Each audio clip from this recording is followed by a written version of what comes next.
Back here with the Dow, I'm just going to use this vid to round up a bit. And there's a few things I missed on the daily and the weekly, so I'll just go through them now. What I was looking at was we've had our wave 5, okay, we've done our A, B, C's, okay, and then we've done the A, B, C, A, B, C, so on and so forth.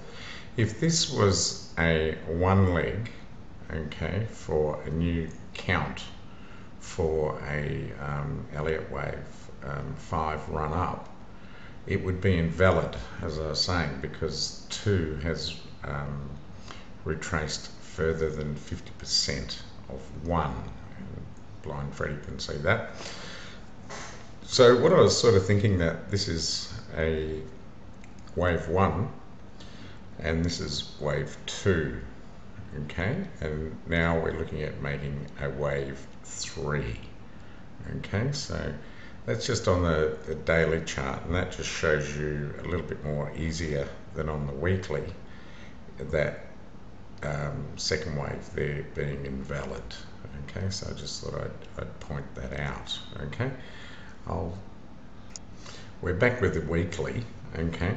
These are the fibs from the actual high to those March lows, okay, and we can actually see now that we're above our 38.2, okay. It's just gone back up above it. This is a minor fib set that I have in here at the moment, and it retraced back to the 23.6, okay, on the weekly, okay, and that 200-day is just basically below it, okay.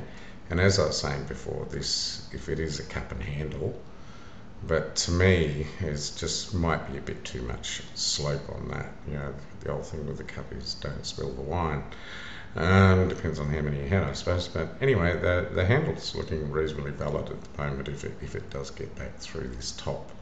And our target for the cup and handle, 13.22.5, and our inverted head and shoulders here, okay, target is 11.730. Okay, so there's just a few things. I just sort of come back to these, and this was pretty much an undisputable wave count. I'm not the world's best Elliott wave counter, but blind Freddy's dog could have done this one in his sleep, okay. Whether now we are going to do a 1 here, and we've just done a 2, okay, and we're on our way to a 3 is the next thing to be seen. But okay, we're on a B, C, A on that weekly count there, okay. So I just thought I'd mention all that, and we'll just have a look at the monthly chart, and we'll see where we're at with it. Okay, we're back here with the monthly chart, okay, and the fib sets are overall fibs, okay, and this is going back to 1989 or something like that, but quite a way back. These could be a minor Elliott count in here, okay, and this could be a major, is what I've been talking about this whole set of video. Also, the 50 period moving average has now become support by the look of it. It's not the end of the month yet too, so this could slap me in the face, but I was talking about this at our HC meeting, and basically was thinking that if they did come down and now the 30 period is going to move up, the other two have. So the monthly chart to me is looking very bullish, basically on the Dow is what I'd be thinking. And if that's a minor count and this becomes a major count, so that's a 1, that's a 2, and there's your 3. Whether your 3 is up there, I've just put it there, or if it's here, okay. This is a fib projection from the low to these lows here, and that brings a 61.8% fib projection. Whether that's going to be our top here, okay, or not is another matter, okay. There's also this fib close by here at the 23.6%, okay, whether that becomes the top, okay. But the 100% fib projection is back up here, just about 1270.